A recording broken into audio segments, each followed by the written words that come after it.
J'ai noté quelques passages de l'Écriture dont j'aimerais me servir pour vous parler, et j'espère que Dieu bénira nos faibles efforts. Bien des gens se sont demandé pourquoi nous sommes si bizarres et si bruyants. Vous savez, ce genre de congrès est quelque peu différent de ceux que l'on voit d'habitude. Ordinairement, tout le programme est arrangé d'avance. Mais lorsque nous venons à ces congrès, ce que j'ai eu le privilège de faire plusieurs années déjà, depuis le tout début, sans avoir vraiment de programme arrêté, nous ne faisons alors que nous abandonner. C'est la seule chose que nous savons faire, et Dieu s'occupe du reste. C'est ce qui fait de nous des gens au comportement très bizarre. L'autre jour, quelqu'un disait, « Vous savez, vous êtes vraiment des drôles de numéros. » Et j'ai dit, eh bien, je suppose que oui. Et je me souviens qu'à l'un des congrès, Frère Troy m'a parlé une fois d'un jeune Allemand qui avait reçu le baptême du Saint-Esprit. Et le lendemain, à l'atelier où il travaillait, il levait les mains et louait le Seigneur et parlait en langue et se comportait de façon épouvantable. Et finalement, le patron s'est approché et a dit « Heini, mais qu'est-ce qui t'arrive ?» Il a répondu « Oh, je viens d'être sauvé et mon cœur déborde simplement de joie. » Il lui a dit « Tu dois être allé au milieu de cette bande de cinglés. » Le mot anglais « nat » signifie écrou, mais aussi au figuré « cinglé ». Là-bas. « Oui, gloire à Dieu » a-t-il répondu. « Merci Seigneur pour les cinglés. » Il a dit, prenez une automobile qui circule sur la route. Si vous en enlevez tous les écrous ou cinglés, il ne vous reste plus qu'un tas de ferraille. Et c'est à peu près ça, vous savez. Un jour, en Californie, en me promenant dans les rues de Los Angeles, j'ai vu un homme sandwich qui portait sur la poitrine un panneau réclame où figurait cette inscription « Je suis un fou de Christ ». Tout le monde le regardait et j'ai remarqué qu'on se retournait aussi sur son passage. Et j'ai pensé faire comme les autres. Et sur son dos, il était écrit « Et toi, de qui es-tu le fou ?» Je suppose que nous sommes tous un peu bizarres les uns pour les autres, vous savez. Mais vous savez, ce monde devient tellement encrouté dans ses habitudes que quelque chose de différent paraît si étrange pour les gens qu'ils pensent effectivement que quelque chose ne va pas. Et ordinairement, Dieu doit faire quelque chose de vraiment inhabituel pour ramener encore une fois les gens à la Bible. Je m'imagine bien que Noé a dû être considéré comme un cinglé par cet âge scientifique dans lequel il vivait, parce qu'ils avaient ou pouvaient prouver qu'il n'y avait pas d'eau dans le ciel. Mais Dieu avait dit qu'il y en aurait. Alors Noé, prêchant cela et le croyant, est devenu un cinglé. Et je peux m'imaginer que lorsque Moïse descendait en Égypte, Pharaon dut le prendre pour un cinglé. Mais souvenez-vous que Moïse pouvait aussi le penser de lui. Alors ça se comprend. Même Jésus fut considéré comme un hérétique. C'est vrai. Martin Luther était pour l'Église catholique un cinglé. Et John Wesley était un cinglé aux yeux des anglicans. Ainsi, vous savez, il est à peu près temps qu'il y ait un autre cinglé, ne pensez-vous pas? Mais avant qu'il puisse y avoir un écrou ou cinglé, vous savez, il faut qu'il y ait d'abord un boulon pour l'y visser. Ainsi, vous savez, Noé étant un écrou, un cinglé, c'est l'écrou qui doit tirer le boulon pour rapprocher quelque chose et le fixer. Noé fut donc capable d'attirer dans l'arche tous ceux qui voulaient bien croire, les préservant du jugement, parce qu'il était un écrou ou cinglé. Nous constatons que Moïse a tiré l'Église hors d'Égypte parce qu'il était un écrou ou cinglé. C'est vrai. Je pense que nous avons maintenant besoin d'un écrou ou cinglé pour tirer l'épouse hors de l'Église. Nous avons besoin de quelque chose maintenant, d'un autre écrou ou cinglé. Nous sommes donc des gens d'une espèce très bizarre. Et j'ai pensé que ce soir, si le Seigneur le voulait, j'essaierais de lire quelques versets de l'Écriture se rapportant à cela, et que je vous parlerai juste quelques instants pour tenter de vous montrer pourquoi nous sommes un peuple si bizarre. Ouvrons maintenant les Écritures au 2e chapitre de l'Épître aux Philippiens, 1 à 8, et à 2 Corinthiens 3, 6. Et lisons en croyant la parole de Dieu. Et juste avant de lire, inclinons nos têtes dans la prière.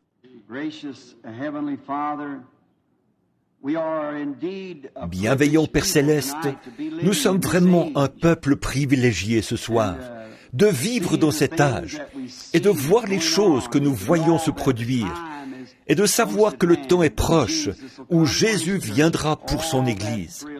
Oh, cela ravit nos cœurs, Seigneur. Et tandis que nous tournons les pages ce soir, nous te prions de nous donner un contexte à ce texte. Et puisse le Saint-Esprit révéler à nos cœurs ce qui serait bon et agréable à Dieu, car nous le demandons au nom de Jésus. Amen. Vous savez, je pense que je vais vous demander de faire quelque chose. Je demande généralement des choses étranges, et j'espère que je ne vais rien demander de trop étrange. Mais lorsqu'il s'agit de promettre fidélité à la patrie, devant notre drapeau, nous nous levons tous. Et quand le drapeau passe, nous restons debout. C'est la chose à faire. Nous restons debout pour le saluer. Alors, pour la lecture de la parole, levons-nous, si vous le voulez bien. 2 Corinthiens 3, 6. Il nous a aussi rendus capables d'être ministres d'une nouvelle alliance, non de la lettre, mais de l'esprit. Car la lettre tue, mais l'esprit vivifie. Or, si le ministère de la mort, gravé avec des lettres sur des pierres, a été glorieux, au point que les fils d'Israël ne pouvaient fixer les regards sur le visage de Moïse, à cause de la gloire de son visage, bien que cette gloire fût passagère. Combien le ministère de l'Esprit ne sera-t-il pas plus glorieux? Si le ministère de la condamnation a été glorieux, le ministère de la justice est de beaucoup supérieur en gloire.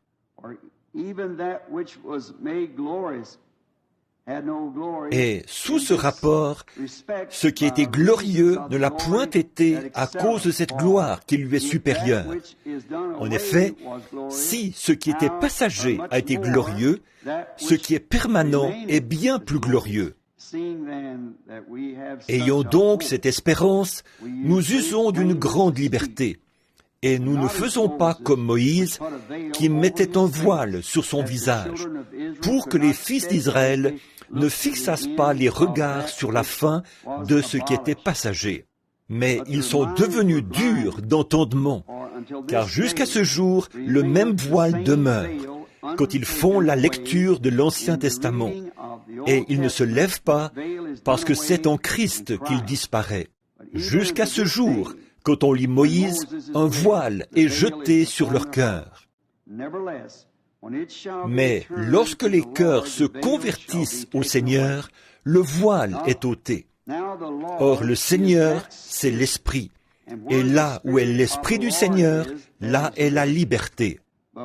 Nous tous, qui, le visage découvert, contemplons comme dans un miroir la gloire du Seigneur, nous sommes transformés en la même image, de gloire en gloire, comme par le Seigneur l'Esprit. Et dans Philippiens 2, nous lisons ceci. Commençons au verset 1. Nous lirons jusqu'au verset 8.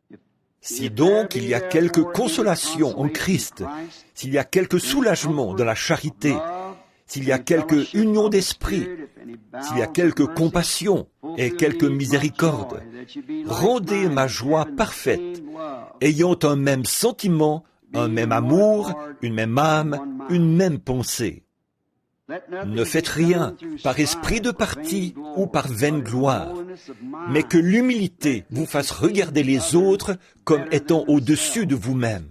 Que chacun de vous, au lieu de considérer ses propres intérêts, considère aussi ceux des autres. Ayez en vous les sentiments qui étaient en Jésus-Christ, lequel, existant en forme de Dieu, n'a point regardé comme une proie arrachée d'être égal avec Dieu, mais s'est dépouillé lui-même en prenant une forme de serviteur, en devenant semblable aux hommes. Et ayant paru comme un simple homme, il s'est humilié lui-même, se rendant obéissant jusqu'à la mort, même jusqu'à la mort de la croix. Prions. Père Céleste, que cette glorieuse parole que nous avons lue ce soir dans tes saintes Écritures soit rendue par toi si réelle dans nos cœurs, qu'en partant d'ici nous disions, comme ceux qui revenaient d'Emmaüs, nos cœurs ne brûlaient-ils pas au-dedans de nous lorsqu'ils nous parlaient en chemin? Car nous le demandons au nom de Jésus. Amen. Vous pouvez vous asseoir.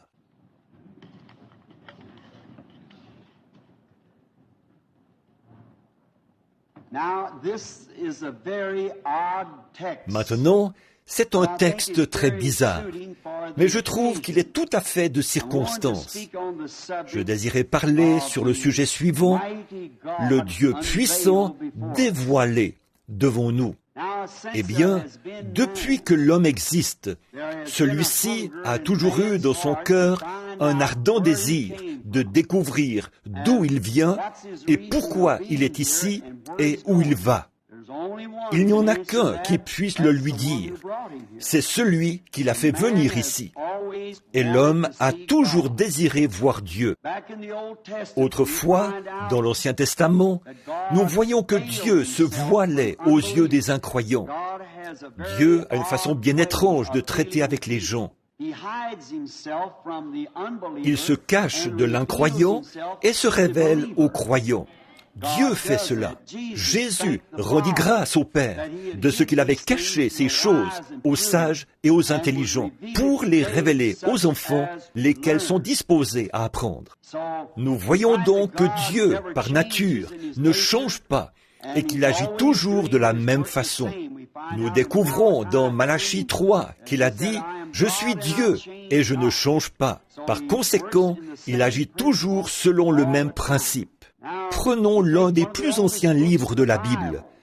Lorsque Job, l'un des hommes les plus justes de son temps, un homme parfait selon les lois de Dieu, un serviteur, un noble et honorable serviteur, à tel point que Dieu a dit « Il n'y a personne comme lui sur la terre ». Mais, à un certain moment, il eut le désir de voir Dieu. Il savait que Dieu existait, et il avait envie de le voir. Ou, en d'autres mots, d'aller chez lui, de frapper à la porte et dire « J'aimerais te parler », puis de s'asseoir, de parler avec lui comme nous le ferions entre nous. Nous avons une entente. C'est pourquoi nous avons ces congrès où nous pouvons nous retrouver, exprimer nos pensées, et nous arrivons à une meilleure compréhension mutuelle lorsque nous pouvons discuter ensemble de différentes choses. Les prédicateurs le font, les gens de tous les milieux le font, ils discutent entre eux. Et Job, Dieu était tellement réel pour lui qu'il voulait voir s'il ne pourrait pas aller frapper à sa porte et y avoir un entretien avec lui.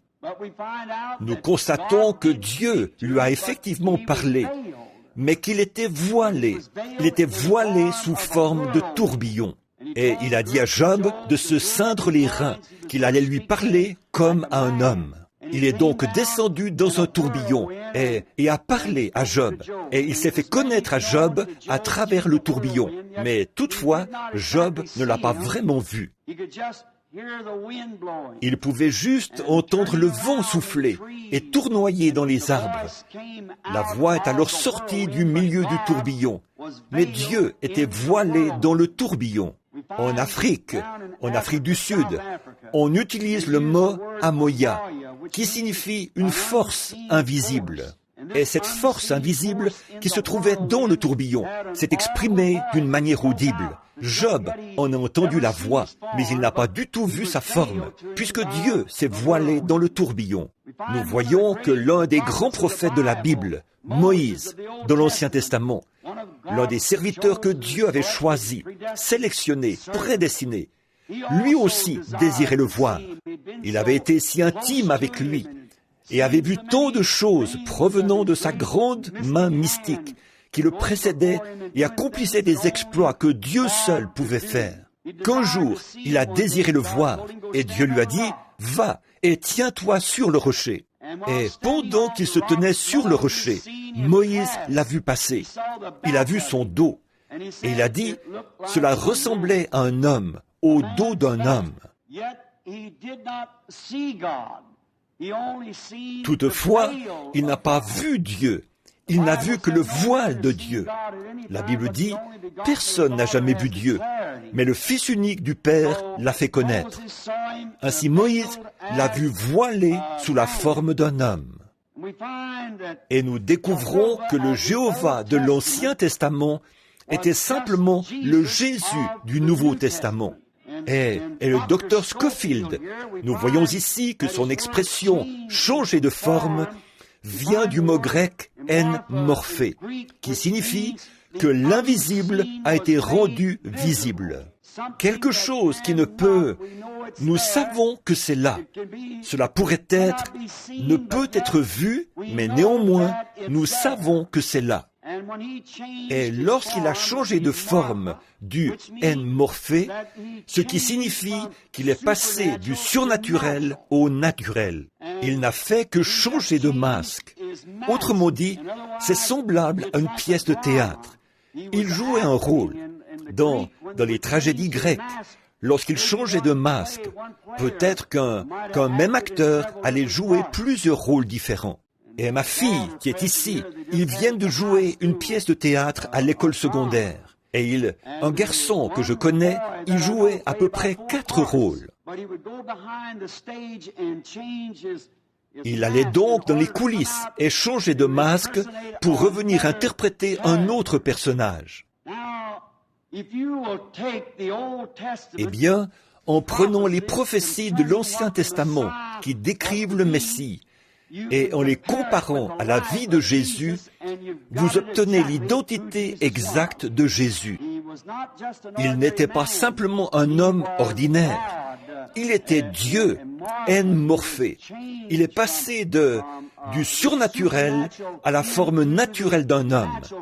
Néanmoins, il était Dieu manifesté dans la chair, dissimulé derrière ce voile de chair humaine. Examinez l'Ancien Testament. Je sais que je m'adresse ce soir à un auditoire composé de gens de différentes régions du monde. Et nous sommes ici pour découvrir ceci. Que sommes-nous? Que sommes-nous en train de faire? Qu'est-ce que nous... Vers quoi nous dirigeons-nous? Qu'est-ce qui se passe? Que signifie tout ceci? Maintenant, nous voyons ici que si vous, les Juifs, hommes et femmes, et si les rabbins du temple, jadis, avaient considéré la Bible, les prophéties, au lieu des traditions, ils auraient reconnu qui était Jésus. Ils ne l'auraient jamais appelé Belzébul, ils ne l'auraient jamais crucifié. Mais tout cela devait être joué. C'est une partie du drame. Et ils étaient aveuglés à ce sujet. Bon nombre d'entre vous, hommes et femmes, ici ce soir, qui peut-être avaient mon âge ou un peu plus, vous vous souvenez qu'il y a bien des années, ici en Amérique, les Chinois, c'est en parlant à ce frère qu'on vient de me présenter, que cela m'est venu à l'esprit, avaient l'habitude ils ne parlaient pas anglais, et ils tenaient des blanchisseries. Et vous alliez à leur blanchisserie pour faire votre lessive. Le blanchisseur chinois prenait une étiquette, la déchirait d'une certaine manière. Vous preniez un bout de l'étiquette, lui l'autre. Et lorsque vous reveniez réclamer vos effets, ces 2 bouts de papier devaient s'imbriquer. Et s'ils ne s'ajustaient pas parfaitement, vous ne pouviez en aucune manière contrefaire la chose, parce qu'il en détenait un bout et vous l'autre.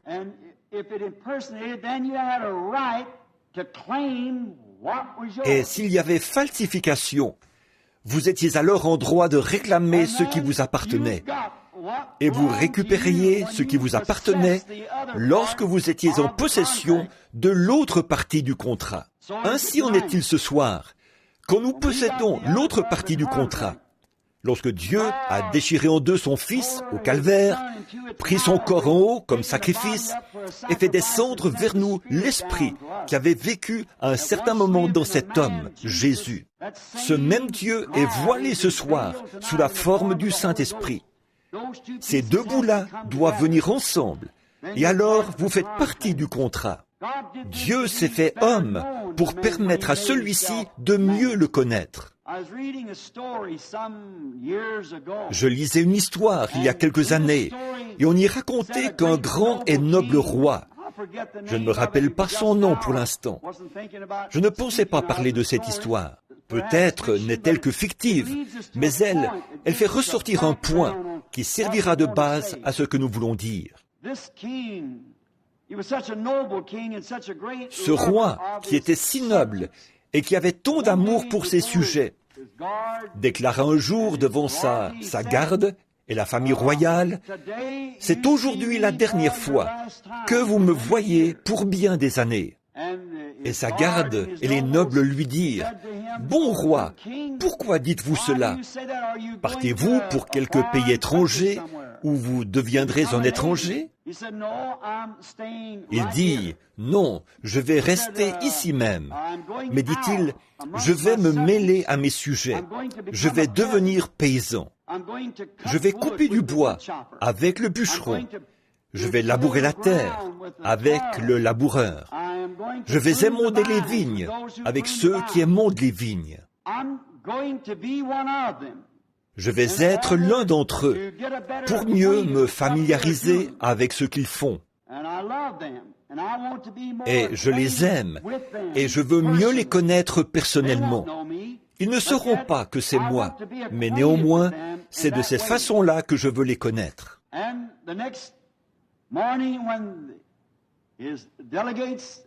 Et le matin suivant, lorsque ses délégués, tout son peuple vit, enfin ceux qui étaient dans le palais, enlever sa couronne et la poser sur le siège, le trône, et troquer sa robe contre des habits de paysans pour s'en aller parmi les gens du peuple. Or, cette petite histoire nous révèle quelque chose au sujet de Dieu. Ils dirent au roi, « Ô roi, nous vous voulons, nous vous aimons, nous voulons que vous demeuriez roi. » Mais lui voulait devenir l'un d'entre eux, afin de mieux les connaître, afin qu'eux le connaissent mieux, qu'ils le connaissent tel qu'il était. Cela leur montrerait ce qu'il était vraiment. Et c'est ce que Dieu a fait. Il s'est transformé de Jéhovah Dieu qu'il était pour devenir l'un de nous, afin qu'il puisse souffrir, qu'il puisse goûter la mort, qu'il puisse savoir ce qu'était l'aiguillon de la mort et prendre la rançon de la mort sur lui-même. Il a mis de côté sa couronne et son vêtement pour devenir l'un de nous. Il a lavé les pieds parmi les humbles. Il a habité sous les tentes avec les pauvres. Il a dormi dans les bois et dans la rue avec les déshérités. Il est devenu l'un de nous afin qu'il puisse mieux nous comprendre et que nous puissions mieux le comprendre. Maintenant, je pense que nous découvrons là ce qu'il a fait lorsqu'il s'est transformé. Vous remarquerez qu'il est venu en portant 3 noms de fils différents. Il est venu en portant les noms de Fils de l'homme, Fils de Dieu et Fils de David. Il est venu en tant que Fils de l'homme. Or, en Ézéchiel 2, 3, Jéhovah lui-même a appelé le prophète Ézéchiel le Fils de l'homme. Fils de l'homme signifie prophète. Il devait venir de cette façon-là pour accomplir Deutéronome 18, 15, où Moïse a dit « L'Éternel ton Dieu te suscitera du milieu de toi un prophète comme moi. » Il ne s'est jamais appelé lui-même le Fils de Dieu. Il se présentait comme le Fils de l'homme, parce qu'il devait venir conformément aux Écritures. Voyez-vous, il devait faire correspondre exactement ces 2 bouts de papier déchirés, la prophétie de l'Ancien Testament et son propre caractère. Il est donc venu en tant que Fils de l'homme. Il est venu sous cette forme-là. Nous voyons qu'ensuite, après sa mort, son ensevelissement et sa résurrection, il est venu le jour de la Pentecôte en tant que Fils de Dieu, Dieu, l'Esprit, sous la forme du Saint-Esprit. Que faisait-il? Il se métamorphosait se faisant connaître à son peuple sous une forme différente. Comme le Saint-Esprit, qui est Dieu, il est venu agir au fil des âges de l'Église en tant que Fils de Dieu, le Saint-Esprit.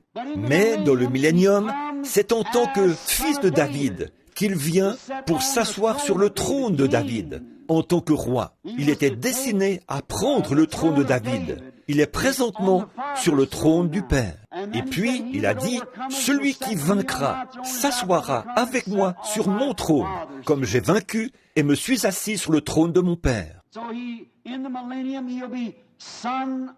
Donc, dans le millénium, il sera fils de David. Qu'est-ce? Toujours le même Dieu, changeant simplement son masque. Pour ma femme, je suis un mari. Avez-vous remarqué que la femme syrophénicienne a dit « Fils de David, aie pitié ». Il n'en a pas fait le moindre cas. Elle n'était pas en droit de l'appeler ainsi. Elle n'avait aucun droit sur lui en tant que fils de David. Il est le fils de David pour les Juifs. Et maintenant il est venu, mais lorsqu'elle l'a appelé Seigneur, c'est ce qu'il était, son Seigneur. Elle a obtenu ce qu'elle avait demandé. Maintenant, en tant il ne faisait que se transformer. À la maison, je suis 3 personnes différentes. Dans mon foyer, ma femme a des droits sur moi comme mari. Ma fille là-bas n'a aucun droit sur moi en tant que mari. Je suis son père. Et mon petit-fils là, je suis un grand-père pour lui. Il n'est donc pas en droit de m'appeler père. Je ne suis pas son père. Mon fils est son père. Je suis son grand-père. Mais je suis toujours le même homme.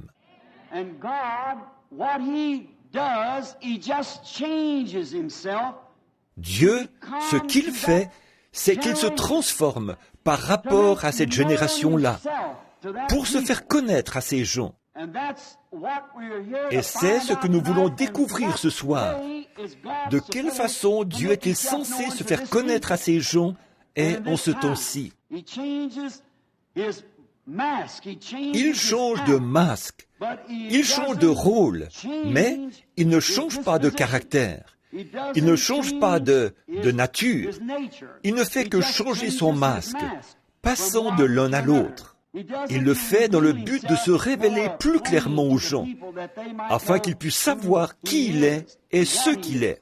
En Hébreux 1, nous lisons « Dieu, à plusieurs reprises et de plusieurs manières, a parlé à nos pères à travers les prophètes, mais dans ces derniers temps, à travers son Fils, Jésus. » Or, Jésus, lorsqu'il était ici sur la terre, a dit des prophètes qu'ils étaient des dieux.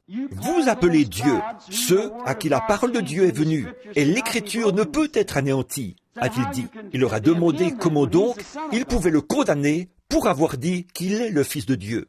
Voyez-vous, la parole de Dieu est assignée à chaque âge, selon ce qu'elle doit être. Et Jésus était l'accomplissement de toutes les prophéties. En lui habitait corporellement la plénitude de la divinité. C'était en lui. Il était celui qui était en Joseph. Il était celui qui était en Élie. Il était celui qui était en Moïse. Il était celui qui était en David, le roi rejeté. Son propre peuple l'avait rejeté comme roi. Et alors qu'il sortait de la cour, un petit homme infirme qui se déplaçait avec difficulté et qui n'appréciait pas son gouvernement, son système, cracha sur lui. Le garde dégaina son épée et dit « Ne lui couperai-je pas la tête à ce chien qui a craché sur mon roi ?» Et David n'était peut-être pas conscient de ce qu'il faisait à ce moment-là, mais il était oint. Et il dit « Laisse-le tranquille. C'est Dieu qui lui a dit de faire cela. » Et il monta sur la colline et pleura sur Jérusalem, un roi rejeté. Avez-vous remarqué que quelques centaines d'années plus tard, le fils de David s'est fait cracher dessus dans les rues et il se trouvait sur la colline, sur cette même montagne, regardant Jérusalem, un roi rejeté. Et il s'est écrié « Jérusalem, combien de fois ai-je voulu vous rassembler comme une poule ses poussins, mais vous ne l'avez pas voulu. » Il n'a jamais changé sa nature, parce que Hébreux 13:8 déclare qu'il est le même hier, aujourd'hui et pour toujours. Dieu s'est fait chair afin de mourir pour nous racheter du péché. C'est pourquoi il s'est transformé lui-même et s'est fait homme. Nous voyons dans Jean 12, 20 que les Grecs avaient entendu parler de lui. Or, personne ne peut jamais entendre parler de lui sans que son cœur ne brûle de le voir. Comme Job et les prophètes d'antan, ils ont tous désiré le voir. Ainsi, ces Grecs sont venus pour le voir. Ils s'adressèrent à Philippe de Bethsaïda et lui dirent, « Monsieur, nous voudrions voir Jésus. » Les Grecs voulaient le voir, mais ils ne pouvaient pas le voir parce qu'il était dans le temple de son humanité. Dieu était en Christ, réconciliant le monde avec lui-même. Nous découvrons donc qu'ainsi ces Grecs ne pouvaient le voir. Et remarquez les paroles mêmes que Jésus leur adressa par la suite. Il dit, « Si le grain de blé ne tombe en terre et ne meurt, il reste seul. » En d'autres mots, il ne serait jamais en mesure de le voir sous cette forme changée, sous ce masque qu'il portait alors, parce qu'il était voilé dans la chair humaine. Mais, lorsque ce grain de blé tomberait en terre, alors il produirait toutes les races. Il était envoyé aux Juifs, bien sûr, à ce moment-là, mais ce grain de blé devait tomber. Il voilait Dieu dans une chair humaine, caché aux incroyants, mais révélé aux croyants. Dans Jean 1, au commencement était la parole, et la parole était avec Dieu. Et la parole était Dieu, et la parole a été faite chair, et elle a habité parmi nous, et nous l'avons contemplé, le Fils unique venu du Père, plein de grâce. Donc, au commencement était la parole. Une parole est une pensée exprimée. Au commencement, il n'était même pas Dieu. Or, notre mot anglais actuel, God, signifie objet d'adoration. Combien cela peut jeter la confusion dans les esprits. On peut faire de quelqu'un un Dieu. On peut faire un Dieu de n'importe quoi. Mais dans l'Ancien Testament, dans Genèse 1, au commencement, Dieu, le mot utilisé est Elohim. Elohim signifie celui qui existe par lui-même. Quelle différence il y a entre le mot Elohim et notre mot Dieu? Elohim signifie celui qui existe par lui-même. Nous ne pouvons pas exister par nous-mêmes. Nous ne pouvons pas être tout-puissants, omnipotents, omniprésents, omniscients. Ce mot Elohim exprime tout cela. Nous ne pouvons pas être cela. Cet arbre dont vous faites un Dieu, ou ce bâtiment, n'existe pas par lui-même. Ainsi Dieu, au commencement, était la vie, celui qui est éternel. En lui se trouvaient des attributs, et ces attributs sont devenus des paroles. Et la parole est devenue chair. Jésus était le Rédempteur, et racheter signifie ramener. Et s'il faut ramener une chose, c'est qu'elle devait d'abord se trouver quelque part pour qu'on l'y ramène. Ainsi, vous voyez, tous ne pourront pas le voir, parce que tous n'étaient pas dans la pensée de Dieu au commencement. Voyez-vous? Regardez ces prêtres, lorsqu'ils le virent s'exprimer tout à fait conformément à la parole, ce qu'il était. Ils dirent, c'est Belzébul. Cela montrait d'où venait leur nature. Celle-ci reflétait l'opinion moderne de l'époque. Mais cette petite prostituée qu'il rencontra à la porte, et à qui il dit, exprima son signe messianique en lui disant ce qu'elle avait fait. Eh bien, elle répondit, « Seigneur, je vois que tu es prophète. Nous savons que le Messie, quand il sera venu, nous annoncera toutes ces choses. » Elle le reconnaissait comme le Messie, le oint, parce qu'il remplissait les conditions scripturaires. Ne le voyez-vous pas? Ce sont ces deux bouts de papier qui se rencontraient. Nous savons que lorsque le Messie sera venu, peut-être Dieu a-t-il dû faire tel et tel alliage pour obtenir le timbre particulier de cette cloche, comme le fait le fondeur. Mais lorsque Jésus s'est retourné et a dit « Je le suis, moi qui te parle », il n'a pas été du tout parlé de Belzébul. Elle laissa sa cruche, entra en courant dans la ville et dit « Venez voir un homme qui m'a dit tout ce que j'ai fait. Ne serait-ce pas justement le Messie ?» Voyez-vous? Or, que produisit cette union des Écritures anciennes avec l'expérience que Jésus lui donnait? Quel en fut le résultat? Cela a produit le Messie. Et l'avez-vous remarqué?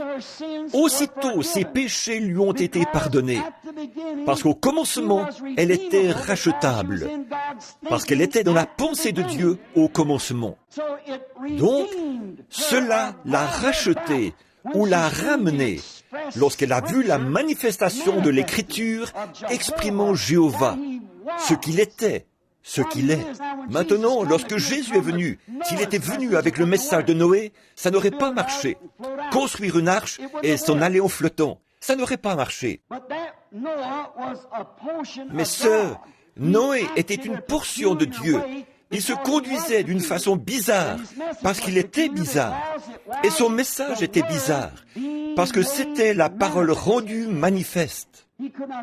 Il n'aurait pas pu venir avec le message de Moïse, parce que ça n'aurait pas marché. Moïse était Dieu partiellement manifesté. Il était la parole exprimée pour cette heure-là. Jésus, lui, ne pouvait pas venir ainsi. La Bible n'a jamais dit qu'il viendrait de cette façon-là. Mais lorsqu'il est venu exprimer exactement de la façon dont le Testament l'avait annoncé, alors tous ceux qui étaient rachetables l'ont cru, parce qu'ils étaient les pensées de Dieu. Ces attributs du commencement ont été faits chair et rachetables, et ont été ramenés à Dieu. À tous ceux qui l'ont reçu, il a donné le pouvoir de devenir enfants de Dieu, parce qu'ils étaient rachetables.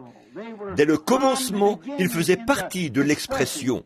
Si nous pouvions nous arrêter ici un instant, si c'était possible, et penser à cela, ce soir, au message de l'heure, les pensées exprimées de Jéhovah. Dès avant la fondation du monde, nous est-il déclaré, nos noms furent placés dans le livre de vie de l'agneau. Nous pouvons alors voir les deux côtés, comme je le disais au début. Pourquoi l'un est étrange pour l'autre? Il doit en être ainsi. Toujours. Il en a toujours été ainsi. Et il en sera toujours ainsi. Il était la parole. Et la parole a été faite chair. Et elle a habité parmi nous. Or Dieu, à l'époque reculée de l'Ancien Testament, nous voyons qu'après s'être présenté à son peuple sous différentes formes, il s'est voilé derrière de vieilles peaux de blaireau. Dieu, à son propitiatoire, caché derrière des peaux de blaireau. Nous voyons comment, lorsque Salomon fit la dédicace du temple du Seigneur, et que ces peaux de blaireau étaient suspendues là, ce voile, comment il entra sous forme de colonne de feu et de nuée, descendit là derrière, et se voila par rapport au monde extérieur. Mais par la foi, Israël savait qu'il se trouvait là. Il savait qu'il y était. Peu importe ce que le monde païen pouvait en dire. Il était caché par rapport à l'incroyant. Mais le croyant, par la foi, savait qu'il était là derrière. Ils obtenaient miséricorde. Et lui était à son propitiatoire. C'était un grand secret. Vous savez, dans l'Ancien Testament, le fait de pénétrer derrière cette peau signifiait la mort. Maintenant, refuser d'y pénétrer, c'est la mort. À ce moment-là, pénétrer dans sa gloire signifiait la mort. Maintenant, rester éloigné de sa gloire, c'est la mort. Et cela s'est produit, évidemment, au déchirement du voile au calvaire. Lorsque le voile a été déchiré, l'ancien voile, à présent, demeurer en dehors de sa présence signifie la mort. En ce temps-là, entrer en sa présence signifiait la mort. Voyez-vous, cela change de l'un à l'autre. Et il vous faut trouver les passages de l'Écriture qui indiquent dans quel âge nous vivons. Or, quand le voile fut déchiré au calvaire, le propitiatoire fut exposé au regard de tous. Mais que s'est-il produit? Il était suspendu au calvaire, ruisselant de sang, alors qu'on avait pris du sang, année après année, lors de la purification du sanctuaire et de l'aspersion du propitiatoire. Voilà que Dieu, d'un grand coup puissant, par la force de l'éclair, déchira l'ancien voile de peau de blaireau, de haut en bas, et le propitiatoire fut alors exposé au regard de tous. Le véritable et authentique agneau de Dieu était suspendu à la vue de tous au calvaire. Le véritable propitiatoire, alors que Dieu avait lui-même payé le prix, et était devenu l'un de nous, et s'était manifesté sous la forme d'un homme, afin de nous connaître et afin que nous le connaissions. Le propitiatoire fut exposé au regard de tout Israël en ce jour de l'expiation. Mais, hélas, les traditions des pères de l'Église de ce jour-là ils avaient, par leur tradition, voilé le véritable propitiatoire aux yeux des gens. S'ils avaient connu l'Écriture, chaque bout se serait ajusté comme l'étiquette chinoise. La prophétie de l'Ancien Testament aurait été accomplie, et elle le fut. Et si on leur avait enseigné les Écritures, ils auraient vu le propitiatoire. Comme Moïse disait ici que jusqu'à ce jour, le voile demeure sur eux. Il est toujours sur leur cœur. Ils ne saisissent pas. Mais il était Dieu, celui qui souffre, et l'expiation. Il était le véritable propitiatoire, se tenant là, à la vue de tous. Comme ce cantique que nous chantons, regardez, le voici à la vue de tous. Le voici, le puissant conquérant, depuis qu'il a déchiré le voile en deux. Voyez-vous, il est venu en tant que propitiatoire, suspendu à la vue de toute la congrégation. Mais eux, influencés par l'opinion populaire. Maintenant, hommes et femmes et congressistes, j'aimerais vous dire ceci, sans exception de personne. En considérant ce jour, en considérant ce pourquoi nous sommes ici aujourd'hui, j'ai bien peur que les traditions des pères de l'Église, aient dérobé ceci à la vue de trop de gens. Depuis que le Saint-Esprit est venu en ces derniers jours, tel que prophétisé, et que le voile a été déchiré, trop de gens essaient de s'accrocher aux traditions des pères. Et voilà pourquoi ils ne peuvent pas voir cette joie extrême, cette paix et ces choses que l'Église possède aujourd'hui. Et pourtant, ceux qui croient peuvent le voir clairement. Il a caché la parole promise de ce jour-ci. Maintenant, les traditions ont formé un voile. Ils disent que les jours des miracles sont passés. Un homme me parlait, un monsieur très bien et cultivé, à Tucson, Arizona, où j'habite. J'avais eu une réunion au Ramada et nous avions parlé au congrès des hommes d'affaires où le Seigneur Jésus avait manifesté sa présence et fait de grandes choses. Et ce monsieur chrétien vint vers moi et me dit, un ministre de l'Église, un homme très bien, et il m'a dit, « Frère Branham, vous essayez de présenter aux gens un âge apostolique, alors que l'âge apostolique est terminé. » Et j'ai dit, « Je te prie, mon frère, de me montrer dans les Écritures à quel moment l'âge apostolique s'est terminé. L'âge apostolique a commencé le jour de la Pentecôte. » Et Pierre a dit, « Le jour de la Pentecôte, la promesse est pour vous, pour vos enfants et pour tous ceux qui sont au loin, en aussi grand nombre que le Seigneur notre Dieu les appellera. » Quand s'est-il terminé? Si Dieu appelle encore, c'est donc que l'âge apostolique se poursuit. C'est comme ça que les gens essayent de bonder les yeux d'un si grand nombre par les traditions des anciens, comme il en était alors. Et vous manquez de voir pourquoi les gens sont si remplis d'allégresse et si emballés. Et la raison pour laquelle ces congrès paraissent si bizarres aux autres, si étranges, c'est que ces gens-ci voient. Ils ont franchi ces barrières, ils ont franchi ces voiles pour entrer dans la présence de Dieu, où ils voient la promesse de cette heure-ci manifestée et rendue visible devant leurs yeux. Ils voient ce que Dieu a promis. Dans Joël 2, 28, il a promis qu'en ces derniers jours, une pluie de l'arrière-saison serait répandue sur les gens. Dans les derniers jours, je pense que le mot grec est kénos, qui signifie qu'il s'est déversé lui-même, non pas, comme on pourrait l'entendre, dans le sens de quelque chose qui se trouverait à l'intérieur de quelqu'un et qui se serait vidé, mais il s'est déversé lui-même. Il changea son morphé. Il est passé de ce qu'il était à ce qu'il est. Il ne change jamais de nature, mais le jour de la Pentecôte, il s'est transformé de fils de l'homme en fils de Dieu.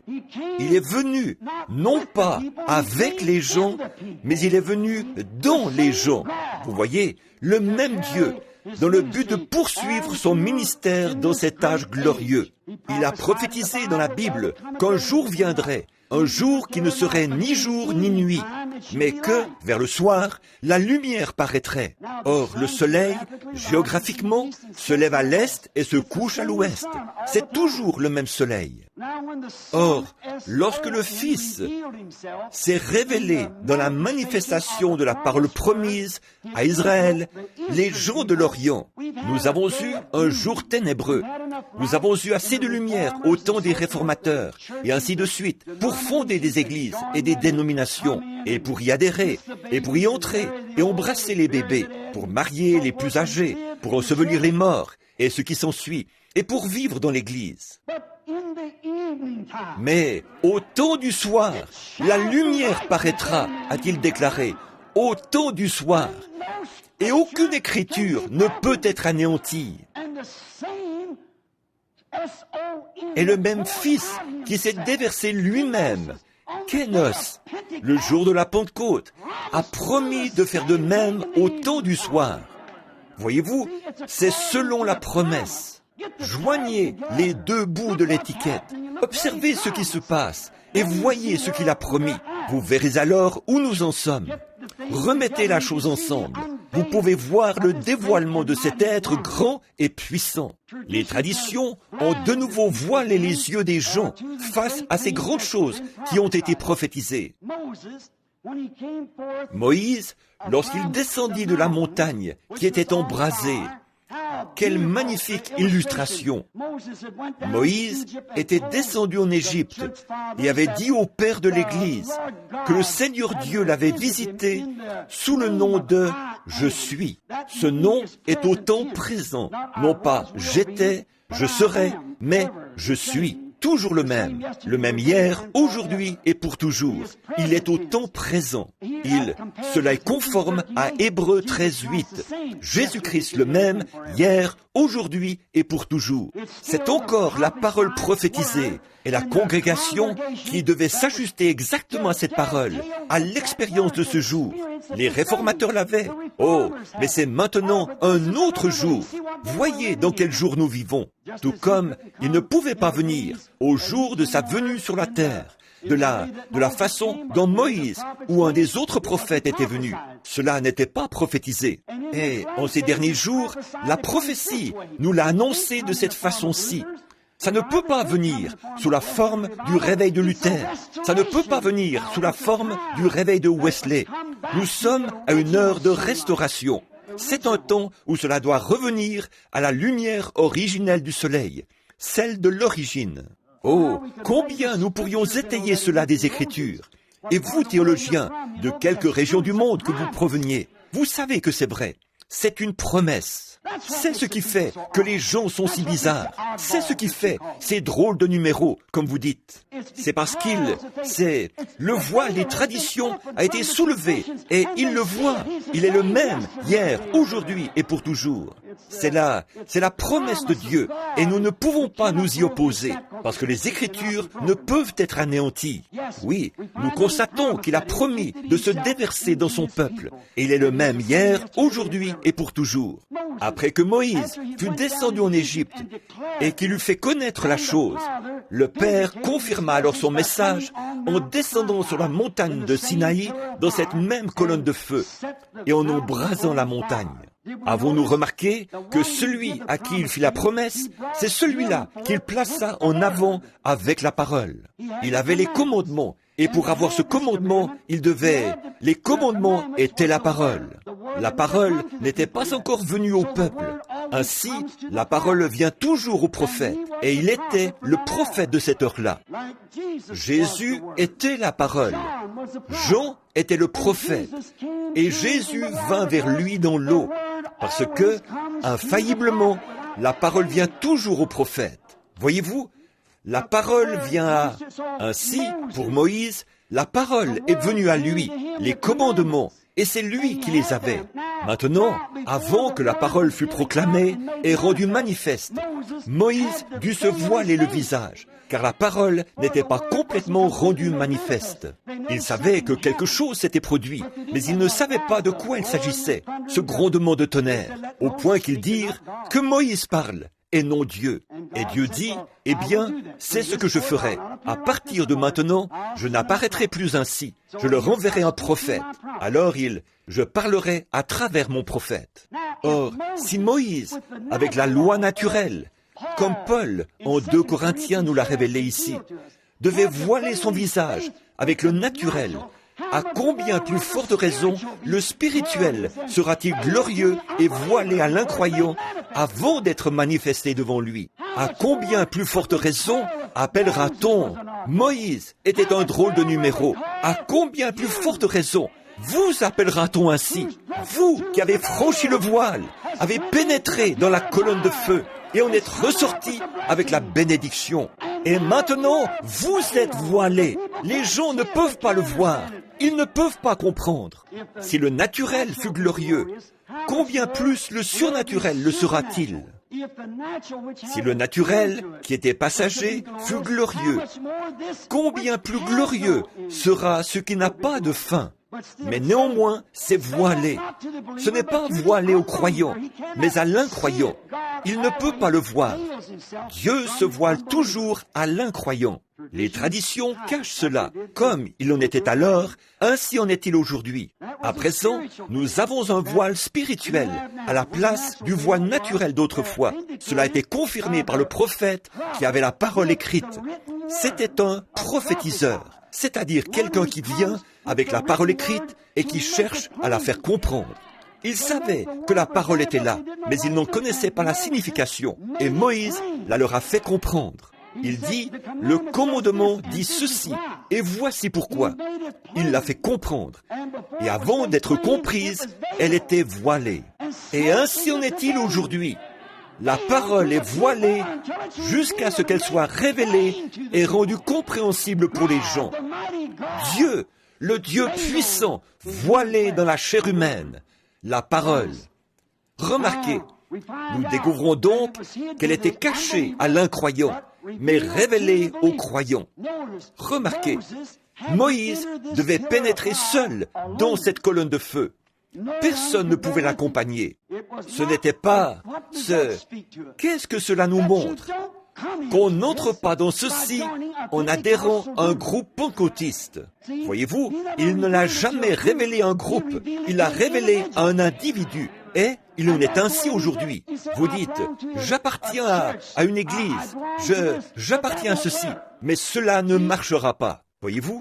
Et quiconque essayait de suivre Moïse et d'imiter cela encourait la mort. Et il en est de même aujourd'hui. C'est la mort spirituelle que d'essayer d'imiter. C'est ce à quoi nous voulons en venir ce soir. Il y a des comparaisons charnelles qui font leur apparition au sein des groupes. On essaye d'en avoir les agissements tout en menant une vie différente. On peut boire, on peut fumer, les femmes peuvent se permettre presque tout ce qui leur chante. Et comme le monde, et rester à la maison pour regarder la télévision et les choses du monde, et puis se considérer malgré tout comme pentecôtistes. Ils essaient d'imiter quelque chose d'authentique. Cela ne leur a pas encore été révélé. Une fois révélé, c'est glorieux. Et lorsque vous y pénétrez, quelque chose vous débarrasse de tout cela.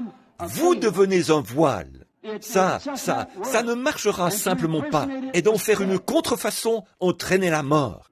Moïse, voilé, était la parole vivante pour le peuple. Et aujourd'hui, les gens qui sont voilés représentent la même chose. Ils sont des lettres écrites, lues de tous les hommes. Non pas une nouvelle lettre, mais la lettre qui a été écrite, manifestée. Ce sont ceux qui croient la parole et la promesse de ce jour, qui croient que Dieu répand effectivement son esprit sur toute chair. Ce sont ceux-là, les lettres écrites. Et lorsque quelqu'un essaie d'en faire une contrefaçon charnelle, cela lui retombe sur le nez. Votre vie montre ce que vous êtes. Il y avait une fois un garçon et il s'était attiré des ennuis.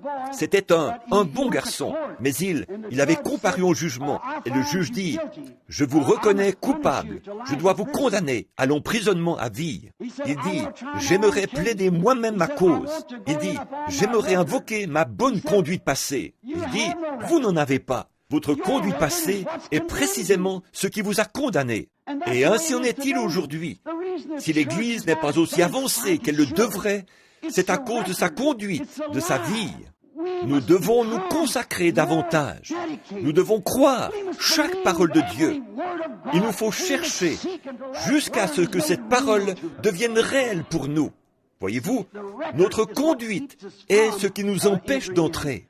Mais un jour, pour refermer cette parenthèse, dans l'enceinte de ce même tribunal, le garçon en question n'avait pas d'argent. Il ne pouvait pas payer ce qu'il devait. L'amende s'élevant à plusieurs milliers de dollars. Son grand frère est venu et l'a réglé pour lui. Or, nous avons un grand frère, Jésus, le Fils de Dieu. Il est venu payer notre rançon. Nous n'avons qu'à croire cela pour pouvoir pénétrer derrière le voile avec lui. Comme il est notre Moïse. Jésus est notre Moïse d'aujourd'hui. Moïse, voilé, était la parole vivante pour le peuple. Aujourd'hui, Jésus, voilé, est la parole vivante pour les gens Jésus, dans l'Église. Le Saint-Esprit, le Fils de Dieu, dans les gens, révélant la parole par la promesse de ce jour-ci. C'est précisément cela. La même chose aujourd'hui. Et souvenez-vous que Moïse a fait cela et l'a manifesté. Non pas au monde entier, mais au peuple de l'Exode, à une seule catégorie de gens, à ceux qui sortaient dans l'Exode. Et aujourd'hui, le Saint-Esprit, en dépit des gens qui disent « la guérison divine n'est pas vraisemblable », alors que je consultais l'autre jour, un médecin m'a appelé au sujet d'une petite dame. Oh, il y a eu 4 ou 5 cas de personnes à l'article de la mort, à qui on n'avait donné que quelques heures à vivre, et le Saint-Esprit les a guéris. Le médecin mettait cela en doute, disant « comment est-ce possible ?» Mais, disait-il, c'est ma passion. J'ai dit, elle l'était, mais maintenant, elle est celle de Dieu. C'est son sujet à présent. Voyez-vous? Ainsi, vous voyez, ce qui se passe, c'est que Dieu est en train d'appeler les gens à participer à un exode, à sortir de derrière ce rideau charnel, où l'on essaye d'imiter, où l'on essaye d'adhérer à l'Église. Et ceci n'est pas tant les églises méthodistes, baptistes, presbytériennes, mais plutôt les églises pentecôtistes. C'est une affaire individuelle. C'est entre vous et Dieu. Vous devez entrer, pas votre groupe, pas votre église, pas votre pasteur. Mais c'est vous qui devez entrer. J'aimerais que vous remarquiez une autre caractéristique de Moïse. Lorsqu'il est ressorti, même s'il était prophète, même s'il était ce grand personnage, lorsqu'il est sorti avec la parole, le peuple a remarqué qu'il était transformé. Quelque chose lui était arrivé. Lorsqu'il est ressorti avec la parole confirmée de l'heure, les commandements, il était une personne transformée. Et il en sera de même pour vous. Lorsque vous sortirez de derrière ce voile humain qui vous faisait rire d'une réunion comme celle-ci, qui faisait que les hommes s'achoppent à la guérison divine, déclarant « les jours des miracles sont passés ». Traversez donc ce voile humain, ce voile de tradition, et tout le monde saura que quelque chose vous est arrivé. C'est comme pour notre honorable frère Jim Brown. J'imagine que la plupart des presbytériens savent que quelque chose lui est arrivé, parce qu'il est sorti de derrière un voile de tradition. Il a vu quelque chose dans ces gens qui l'attiraient. Il est sorti de derrière le voile. Eh bien, vous, lorsque vous sortirez de derrière le voile, vous serez alors exposé au regard de tous, afin qu'ils puissent voir que quelque chose vous est arrivé. La parole voilée pour l'incroyant, mais complètement visible pour le croyant. Jésus-Christ, le même hier, aujourd'hui et pour toujours. À cette époque, c'était Dieu. En ce temps-là, c'était Dieu dans un homme, son Fils, Jésus-Christ. Nous croyons cela. Il n'était pas simplement un prophète, un homme ordinaire, un être humain comme les autres. Il était Dieu en Christ, Dieu dans un homme, la plénitude de la divinité corporellement, dans un homme. Dieu dans un homme. À présent, c'est Dieu dans des hommes. Voyez-vous, la plénitude de Dieu dans la divinité corporellement dans son Église entière, se manifestant lui-même, accomplissant sa parole. Or, nous voyons que Dieu, au cours des âges, a toujours été recouvert de peau. Voyez-vous, Dieu s'est caché derrière un voile. Cela me fait penser à une petite histoire qui s'est passée dans le Sud. Là se trouvait un foyer chrétien. Et dans ce foyer chrétien, ils croyaient en Dieu. Et ils croyaient que Dieu les protégeait de tout malheur. Et c'est bien vrai. Et le Benjamin de la famille, un garçonnet âgé de 7 ou 8 ans, allait à l'école du dimanche. Et c'était un brave garçon. Mais il avait peur de l'orage. Et particulièrement lorsqu'il y avait des éclairs. Et j'ai raconté ceci à un homme l'autre jour, quand on a annoncé la nouvelle de cet homme qui avait été guéri. Ce même ministre m'a dit, « Ils font de vous un Dieu, frère Branham. » Eh bien, vu que c'était un critiqueur, j'ai pensé que je pouvais peut-être couper un peu court à la chose. Pas pour blesser, vous savez, mais simplement pour... J'ai dit, est-ce que le fait d'en être un s'éloignerait par trop de l'écriture? Voyez-vous? J'ai dit, non, pas du tout. J'ai dit, parce que Jésus a appelé les prophètes des dieux. Voyez-vous? C'est exact. Dieu. Et ils disent, mais vous autres, vous essayez de prendre la place de Dieu. Ce n'est pas si loin du compte. C'est exactement cela. C'est tout à fait juste. Dieu manifesté dans la chair, tout comme il l'a promis. Cette petite famille, donc, je lui ai raconté cette petite histoire qui m'est venue à l'esprit à l'instant. Il se trouva qu'un soir, l'orage éclata, et la maman dit à son plus jeune, « Monte vite, fiston, et va te coucher. » Il dit, « Maman, j'ai peur. » Il dit, « Il n'y a rien qui puisse te faire de mal. Monte et va te coucher. » Le petit Benjamin était étendu là-haut, apercevant par les fenêtres la lueur des éclairs. Le petit bonhomme est devenu si inquiet qu'il se cachait la tête sous la couverture. Il entendait malgré tout la foudre, ou voyait les éclairs sur les fenêtres, et il entendait le grondement du tonnerre. Alors il dit, « Maman !» Elle dit, « Qu'est-ce que tu veux, fiston ?» Il dit, « Monte un peu dormir avec moi. » Elle monta les escaliers, comme le ferait toute bonne mère dévouée. Elle monta et prit son enfant dans ses bras. Elle lui dit, « Fiston, maman désire te parler un petit peu. » Il dit, « Très bien, maman. » Elle dit, « Souviens-toi bien de ceci. Nous allons constamment à l'église. Nous lisons la Bible. Nous prions. Nous sommes d'une famille chrétienne. Nous croyons en Dieu. » Et elle ajouta, « Nous croyons que dans les orages et dans tout ce qui peut survenir, Dieu est notre protection. » Il dit, « Maman, je crois tout ça. Mais lorsque ces éclairs sont si près, je veux un Dieu qui soit recouvert de peau. » Ainsi, je pense que non seulement ce garçon, mais nous tous sommes de cet avis-là. Lorsque nous nous assemblons, lorsque nous prions les uns pour les autres, Dieu recouvert de peau. Et nous nous rendons compte que Dieu a toujours été recouvert de peau. Lorsque Moïse l'a vu, il était recouvert de peau. Il ressemblait à un homme. Lorsque Dieu était derrière les rideaux, il était recouvert de peau. Et Dieu, ce soir, dans son Église, est voilé dans son Église, avec de la peau sur lui. Il est toujours le même Dieu ce soir. Nous constatons cela. Mais maintenant, comme toujours, le voile de peau est ce qui déroute, à cause des traditions. Ils ne peuvent simplement pas croire que c'est Dieu qui fait agir ces gens comme ça. Voyez-vous, c'est parce que Dieu est voilé dans son Église par de la peau. Elle est recouverte de peau. C'est exact. Il est caché à l'incroyant et révélé aux croyants. Oui, monsieur. Or, quand leur voile de tradition des anciens est transpercé par la parole, oh, bien sûr, aujourd'hui, alors apparaît visiblement, nous le voyons, la divinité à nouveau voilée dans la chair humaine. Hébreux 1 le déclare, et Genèse 18 également. Vous vous souvenez que Dieu était un homme lorsqu'il se trouvait là, mangeant et parlant avec Abraham, et qu'il avait révélé ce que Sarah faisait dans la tente derrière lui. Et Jésus a dit, ce qui arriva du temps de Sodome arrivera de même à la venue du Fils de l'homme. La divinité à nouveau voilée dans la chair humaine.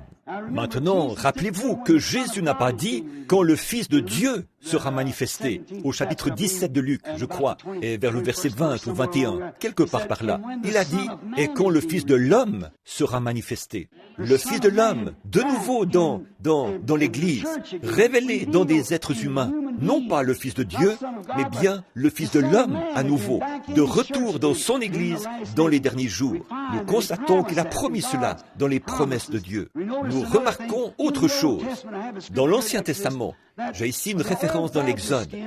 Ces vieilles peaux de blaireau, à quoi servaient-elles? À cacher la gloire de Dieu au peuple. Les peaux de blaireau. La raison pour laquelle les gens ne pouvaient pas la voir, c'est qu'une peau l'enveloppait. La peau était, la gloire de Dieu était derrière la peau. Et maintenant, la gloire de Dieu est derrière votre peau. C'est juste. Et les traditions ne la voient pas. Elle est derrière le voile, comme l'était la parole. Qu'y avait-il à l'intérieur de ces peaux, jadis, de ces vieilles peaux de blaireau, et dont l'aspect n'avait rien pour nous plaire? Et puis, lorsque cela a été fait chair et a habité parmi nous, son aspect n'avait toujours rien pour nous plaire. Et c'est la même chose aujourd'hui. Il n'y a rien qui soit susceptible d'être désiré dans un homme ou une femme, mais c'est ce qui se cache à l'intérieur qui compte. Mais direz-vous, ce type-là, je le connais, il était autrefois un ivrogne, il faisait telle et telle chose. Peu importe ce qu'il faisait autrefois, qu'est-ce qui se cache derrière cette peau? Ce qui se trouve là derrière, c'est ce qui compte. C'est ce qui... Les gens sont aveuglés. La peau aveugle les gens. Voyez-vous, ils disent, je me rappelle qu'autrefois cette femme, je sais ce qu'il en était autrefois, mais qu'en est-il maintenant? Voyez-vous, ces mêmes peaux qui couvraient jadis le blaireau cachent maintenant la gloire de Dieu, l'abritent derrière elle. Elles couvraient un animal, mais maintenant, elles abritent la gloire de Dieu. Et votre peau, elle aussi, peut être transformée ce soir et devenir un lieu d'habitation pour Dieu, Dieu faisant sa demeure dans le genre humain. Remarquez que ces vieilles peaux de blaireau, nous découvrons que derrière elles, à l'intérieur, il y avait la parole. Et la parole, il y avait aussi le pain de proposition. L'arche était aspergée. Et qu'y avait-il? La gloire de la Shekinah était à l'intérieur. Or, la parole est une semence. Et elle ne peut pas produire avant que le soleil ne l'atteigne. Le soleil doit briller sur la semence pour qu'elle donne, pour qu'elle produise. Et c'est le seul moyen. Vous prenez la parole, voyez-vous, vous prenez la parole de Dieu dans votre cœur et avancez dans la gloire de la Shekinah. Et à ce moment-là, cela produira le pain de proposition, la manne qui n'est donnée qu'à un peuple mis à part. Les seuls qui puissent en manger, à qui il soit permis d'en manger, sont les gens qui en ont reçu la permission et qui reconnaissent cela. Paul a dit ici, transformé de gloire en gloire. Vous voyez, il y a finalement un retour à sa gloire originelle. C'est pareil à une semence de belle de jour. La semence d'une fleur tombe en terre. Le grain de blé tombe en terre. Qu'est-ce qui se passe d'abord? Il germe et produit une petite pousse. Ensuite, il arrive à l'aigrette. Puis, de l'aigrette, il retourne à son grain originel. Eh bien, c'est exactement ce que l'Église a fait. Elle est passée par Luther, Wesley, et maintenant, elle revient au grain originel, à sa gloire originelle, à sa gloire du commencement. Le soleil qui s'est levé à l'est est le même soleil qui manifeste la même chose à l'ouest, se transformant de gloire en gloire. Cela s'est transformé d'une forme païenne en Luther, et de Luther en Wesley, et de Wesley jusque dans le pentecôtisme, et ainsi de suite, se transformant de gloire en gloire, produisant la manne cachée. Et à présent, cela est mûr pour le ramener exactement tel qu'il était au commencement. Son même ministère, le même Jésus, la même puissance, le même Saint-Esprit, le même qui est descendu le jour de la Pentecôte, et le même Saint-Esprit qui est manifesté aujourd'hui, de gloire en gloire en gloire. Et il est revenu à sa semence originelle, avec le baptême du Saint-Esprit, avec les mêmes signes, les mêmes prodiges, le même baptême, le même genre de personnes, agissant de la même façon, avec la même puissance, la même sensation. Cela va de gloire en gloire. Et la chose suivante sera le changement de cette gloire-ci en un corps semblable au corps de sa gloire. Et alors, nous le verrons. Abraham a vu la même chose. Maintenant, remarquez, nous voyons comment cela fut changé. Depuis le calvaire, nous sommes invités à partager sa gloire. Et 1 Corinthiens 12 déclare, nous sommes baptisés dans son corps. D'un seul esprit, nous sommes tous baptisés. Non d'une seule eau, mais d'un seul esprit, nous sommes tous baptisés. C'est juste. Bon, et puis, nous devenons une partie de lui. J'espère que je ne vous retiens pas trop longtemps, voyez-vous, j'espère que non. Mais c'est tout à fait semblable à une grande symphonie, dont le thème serait de caractère dramatique. Je ne m'y connais pas très bien en symphonie ou en théâtre, mais je regardais cette pièce de théâtre dont je vous parlais, Carmen, dans laquelle ma fille et les autres jouaient, et ils jouaient dans cette symphonie, dans Carmen. Ils interprétaient, la musique interprétait la même chose. Ainsi en est-il quand on est baptisé en Christ par le Saint-Esprit. Maintenant, beaucoup d'entre vous ont dû lire ou entendre l'histoire de ce grand compositeur russe qui a composé Pierre et le loup. Et de quelle façon ils interprètent cela avec des cymbales et tout. Et quelqu'un qui connaît l'histoire et la suit sur un texte écrit pourra, en entendant cette symphonie, suivant la façon dont elle exprime le drame et l'interprète, reconnaître chaque changement. On peut regarder ici et voir le changement. Mais maintenant, qu'arrive-t-il si le compositeur écrit quelque chose et qu'on constate que ce n'est pas interprété tout à fait correctement? Nous découvrons alors qu'il y a quelque chose qui se produit. Il y a quelque chose qui manque.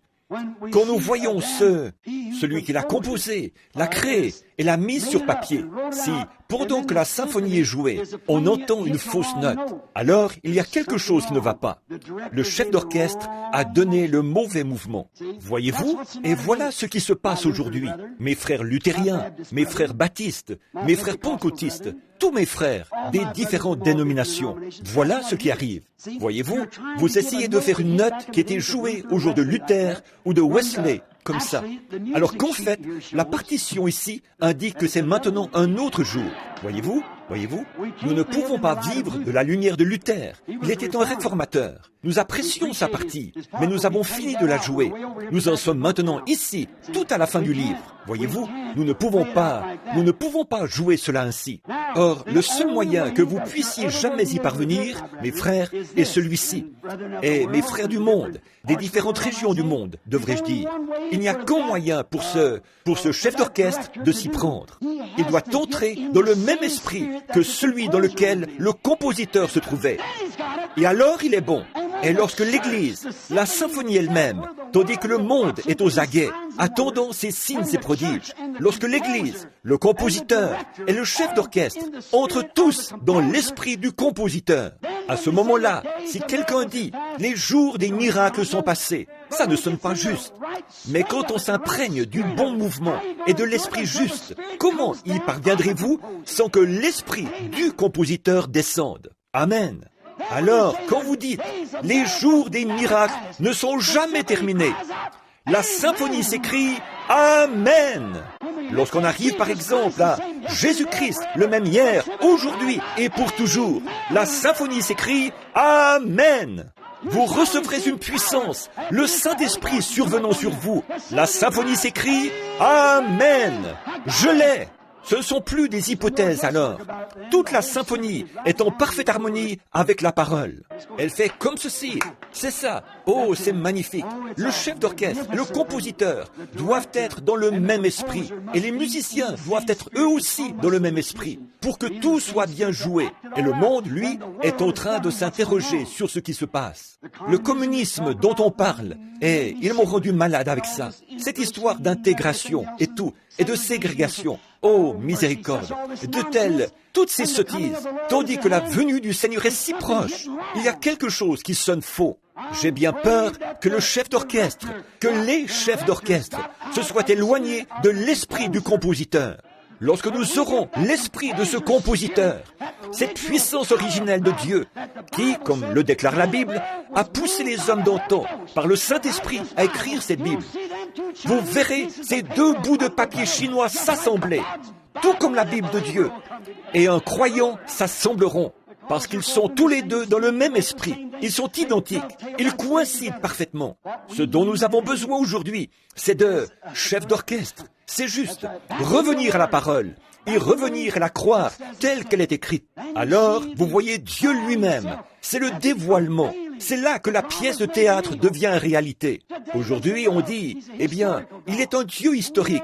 Nous savons qu'il a traversé la mer Rouge. Il a fait tout ceci. Il a été dans la fournaise ardente avec les enfants hébreux. À quoi sert un Dieu historique s'il n'est pas le même aujourd'hui? L'homme est constamment en train de glorifier Dieu pour ce qu'il a fait, pense à ce qu'il fera, mais ignore ce qu'il est en train de faire.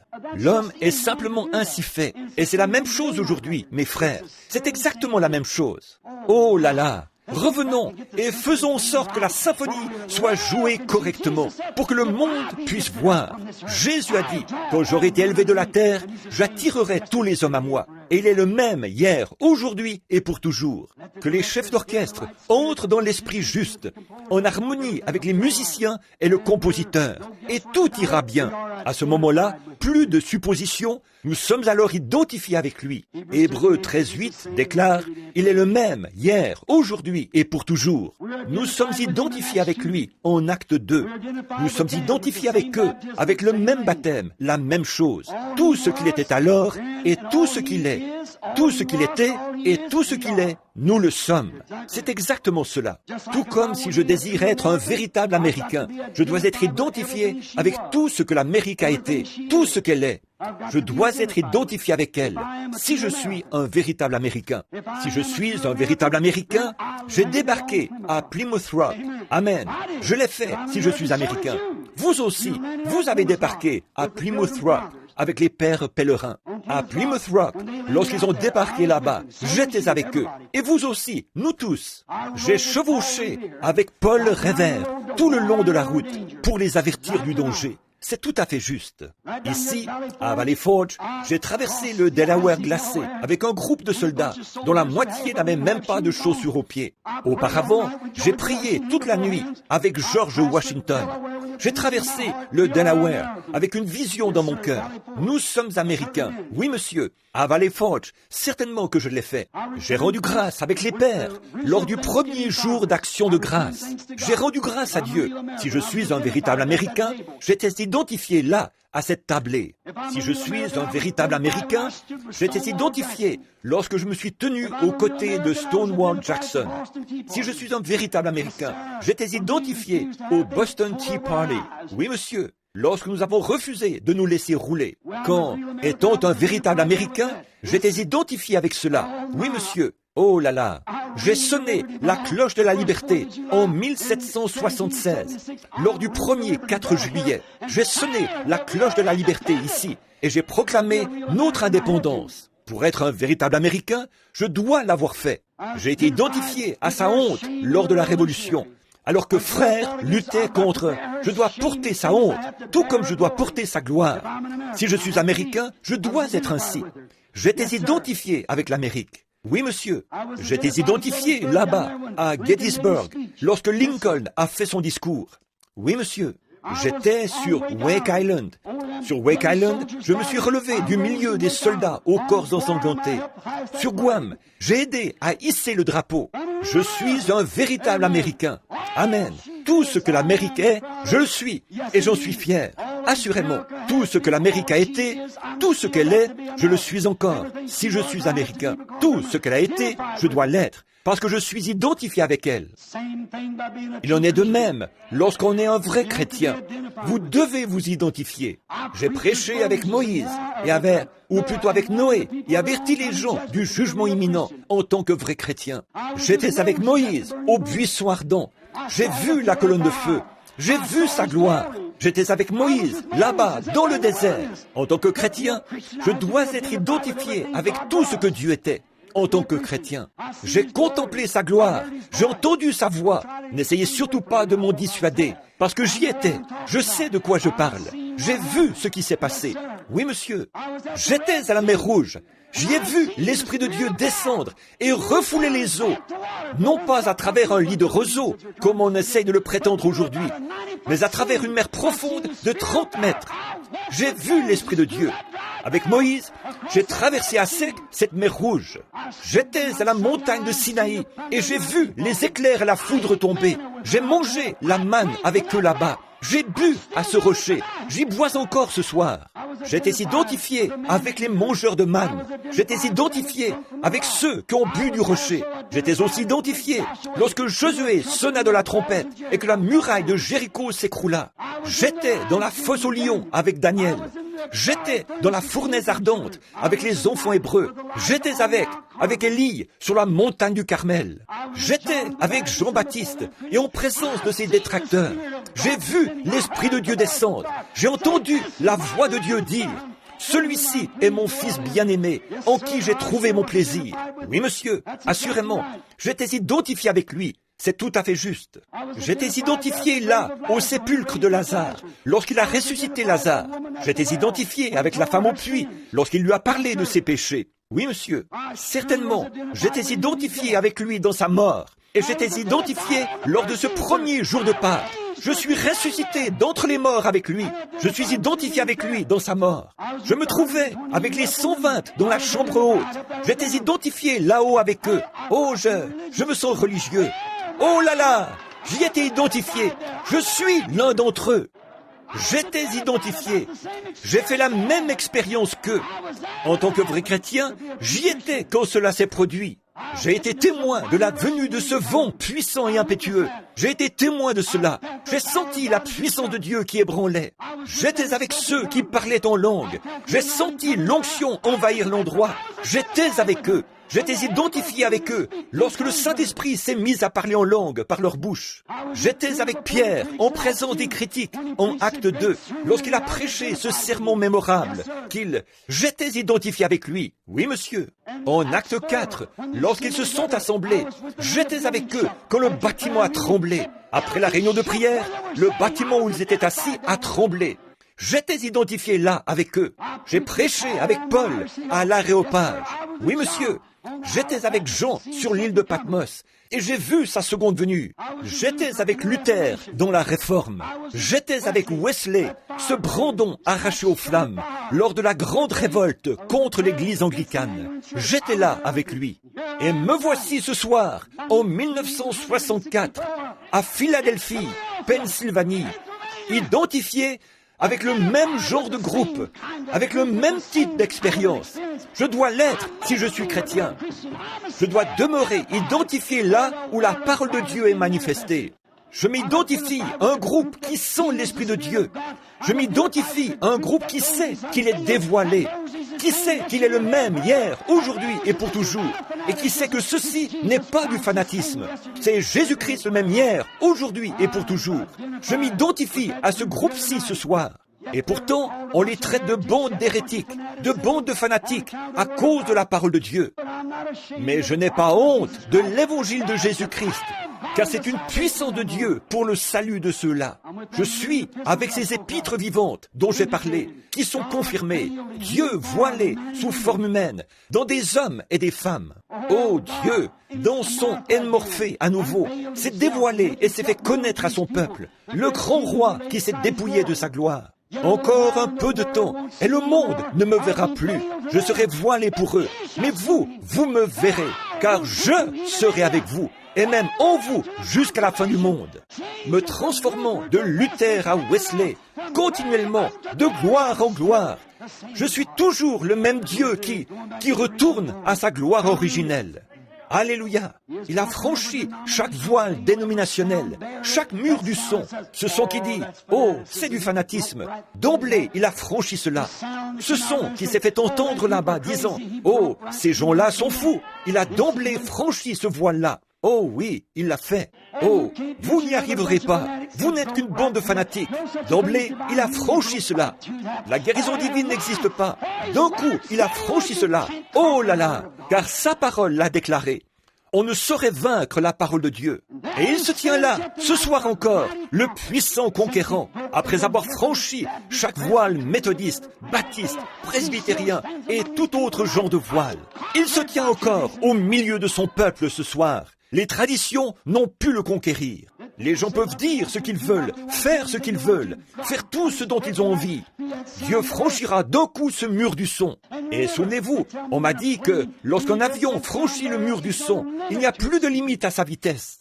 Et moi, je vous dis que lorsque vous franchissez ce mur de tradition qui dit que Jésus l'était jadis, mais il ne l'est plus maintenant, et que vous découvrez qu'il est le même hier, aujourd'hui et pour toujours, il n'y a aucune limite à ce que Dieu peut faire. Ici même, dans ce congrès, il fera voir au monde ce dont il a besoin. Non pas d'une exposition internationale, mais d'un réveil international, où il peut être rempli et baptisé de la présence du Dieu vivant. Morphée, se voilant lui-même dans la chair humaine. Alléluia! Je le crois. Chaque mur, chaque voile a été franchi. Chaque voile, rien ne pourrait cacher sa présence. Lorsque les gens ont faim dans leur cœur, c'est qu'un voile est sur le point d'être franchi. Vous pouvez en être sûr. Il a déchiré tous les voiles par son glorieux Saint-Esprit. Et il est ici ce soir, le puissant conquérant, le même hier, aujourd'hui et pour toujours, guérissant les malades, baptisant les croyants, tel qu'il l'a toujours fait. Il est le puissant conquérant. Les démons qui ont été condamnés sont en fuite. Oui, monsieur, ils le sont toujours lorsqu'il est présent. En terminant, permettez-moi de dire ceci. J'ai lu, il y a bien des années, une histoire au sujet d'un vieux violoniste. Et il possédait un vieux violon qu'il allait vendre. Vous avez entendu l'histoire bien des fois. Et on voulait le vendre pour une certaine somme. Et le commissaire-priseur dit, « Qui me donnera tant ?» Et je crois qu'on lui en a offert quelques pièces de monnaie, peut-être 50 cents ou quelque chose comme cela. Une fois, deux fois, tout d'un coup, un homme se leva à l'arrière. Il dit, « Un instant !» Il s'avança et prit le violon. Imaginons qu'il ait joué ceci. Il y a une fontaine remplie de sang, tirée des veines d'Emmanuel, où les pécheurs, se plongeant sous ce flot, perdent toute marque de culpabilité. Et lorsqu'il l'a posé, il n'y avait dans ce lieu pas un seul œil sec. Puis il dit, « Qui offrira ?» L'un dit, 5 000, 10 000. Il était hors de prix. Pourquoi? Le vieux maître du violon avait révélé sa véritable valeur. Oh, frères, sœurs, laissez donc le maître de cette parole, celui qui l'a écrite, le glorieux Saint-Esprit, frotter son archet de la colophane de son amour et le promener sur votre cœur. Il y a une fontaine remplie de sang, tirée des veines d'Emmanuel. Vous en constaterez la pleine valeur et vous verrez Dieu dévoilé, exposé au regard de tous. Vous verrez qu'il est exactement tel qu'il était lorsqu'il descendit sur les gens le jour de la Pentecôte, où il s'est kénossé, il s'est déversé directement en eux. C'est exact. Vous dites, frère Branham, j'ai essayé, j'ai fait ceci, cela ou autre chose. Lors d'un séjour à Carlsbad, Nouveau-Mexique, où je tenais une réunion, nous sommes descendus visiter un vieux repère de chauves-souris. Et l'endroit donnait un peu le frisson. Nous y sommes donc descendus. Et l'homme, à son arrivée en bas, dans cet endroit, a brusquement éteint les lumières. Et oh là là, vous pouvez imaginer combien c'était sombre. C'était simplement, il faisait tellement noir qu'on aurait pu toucher l'obscurité. Et c'est à peu près ainsi que cela devient actuellement. Lorsque nous voyons l'Église qui n'arrive pas à reconnaître la parole de Dieu, lorsque nous voyons nos filles de Sion se comporter comme elles le font, lorsque nous voyons nos frères fumer, boire et raconter des plaisanteries obscènes, et ainsi de suite, tout en essayant de professer leur foi en Christ, oh là là, il fait noir, il fait nuit noire. Nous voyons le signe de sa venue. Il y aura le temps le plus sombre et toujours juste avant le jour. Alors l'étoile du matin se lève pour saluer le jour. En messager, elle annonce sa venue. Remarquez, là, au fond, lorsqu'on a éteint, une petite fille s'est mise à crier à tue-tête. Et un petit garçon se tenait près du guide. Il avait vu le guide éteindre les lumières. Et cette petite sœur était sur le point de faire une crise de nerfs. Elle criait et trépignait. « Oh, qu'est-ce qui va arriver à présent? Qu'est-ce qui se passe? Qu'est-ce qui se passe ?»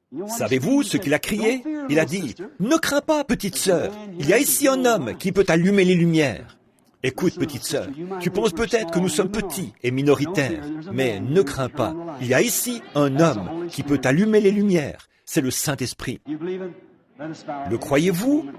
Inclinons nos têtes un instant. Je suis désolé de vous avoir retenu. Ô grand Dieu du ciel, toi qui te dévoiles, qui te révèles, qui te fais connaître comme le grand roi de gloire, prends ces petites illustrations de ce soir et laisse-les tomber dans le cœur des gens. Et puissions-nous contempler celui qui s'est dévoilé, celui qui est descendu et a déchiré le voile du temple. et qui est ensuite sorti tout droit de ce voile pour redescendre aussitôt de nouveau dans des voiles humains au jour de la Pentecôte. Celui qui a toujours été le même, se transformant de gloire en gloire. Et maintenant, nous sommes revenus, tout comme le fait la nature, tout droit à la semence originelle, passant d'un âge d'église directement à un autre. Et en ce dernier âge, nous voici revenus exactement à ce qui, à l'origine, est descendu le jour de la Pentecôte, afin d'accomplir chaque écriture. La lumière au temps du soir, les œuvres que je fais, vous les ferez aussi, et tant de choses que tu as promises dans ta parole. Père, s'il y en avait un ici qui n'ait jamais encore traversé ce voile, ou s'il y en avait un ici qui n'ait fait qu'imiter quelqu'un qui, lui, a traversé le voile, fais-lui grâce ce soir, Père. Puisse-t-il voir ce puissant conquérant se tenant ici, plein de grâce et de puissance, pour pardonner. Accorde-le, Père. Et tandis que nos têtes sont inclinées, y en aurait-il ici? Combien plutôt voudrait dire, frère Branham, je lève la main, priez pour moi, gardez la tête inclinée et levez la main. Je désire franchir chaque voile jusqu'à ce que je puisse réellement voir le conquérant. Que Dieu vous bénisse. Oh là là, toutes ces mains, là-haut, au balcon, à droite, que Dieu vous bénisse. Au balcon, en arrière, que Dieu vous bénisse. Soyez tout à fait honnête. Sur la gauche, levez la main, dites, frère Branham, quoique je sois chrétien depuis des années, je n'ai jamais vraiment franchi ce voile. Je ne l'ai pas encore vraiment fait. Je ne possède pas ce qu'eux possédaient à l'époque. Voici ce que nous avons aujourd'hui. Je suis une plante de serre chaude. Prenez une fleur cultivée en serre chaude.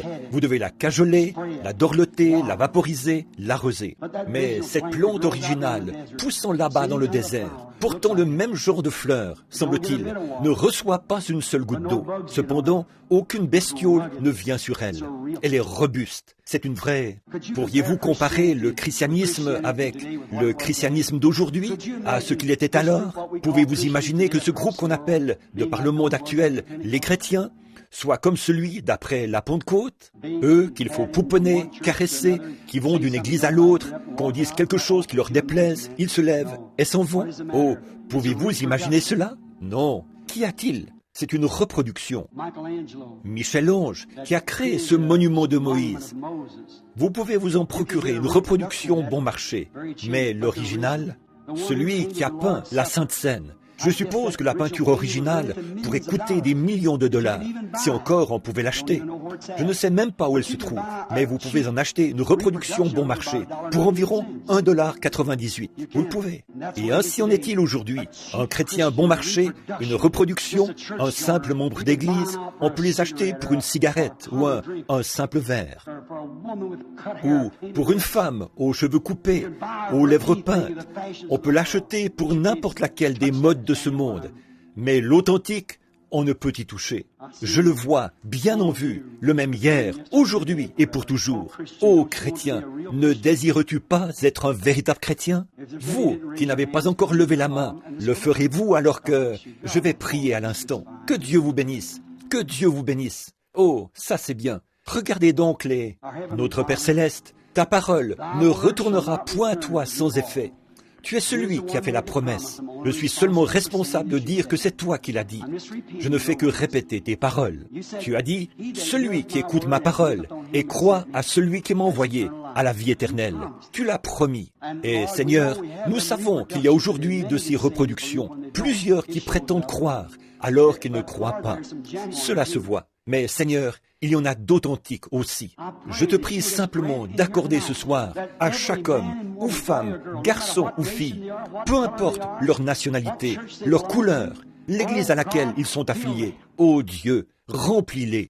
Puisse-t-il voir la réelle manifestation de ce même Jésus aujourd'hui, ici, parmi nous, tel qu'il était le jour de la Pentecôte, où il s'est révélé pour cet âge, comme étant le Saint-Esprit. Accorde-le, voyant que la parole est accomplie, que les prophéties se réalisent. Si nous comparons aujourd'hui ce qu'on appelle l'Église du monde ou le Conseil mondial des Églises, si nous comparons cela à la promesse de la Pentecôte, il n'y a pas de comparaison possible. Nous ne pouvons pas faire laver nos vêtements sales avec ce ticket-là. Mais, Seigneur Dieu, si nous voulons bien revenir à cette fontaine, il y aura un processus de purification. Alors notre expérience et la parole de Dieu coïncideront. Alors nous pourrons réclamer nos biens. Accorde-le ce soir, Seigneur, alors que je remets ces gens entre tes mains. Donne à chacun ce dont il a besoin, Père. Nous le demandons au nom de Jésus. Amen. Que Dieu vous bénisse. Merci beaucoup d'être resté debout, d'avoir attendu longtemps. Je suis désolé de vous avoir retenu jusqu'à 22h10. Que Dieu soit avec vous jusqu'à ce que je vous revoie demain matin. Je vais maintenant remettre le service à, je pense, au maître de cérémonie.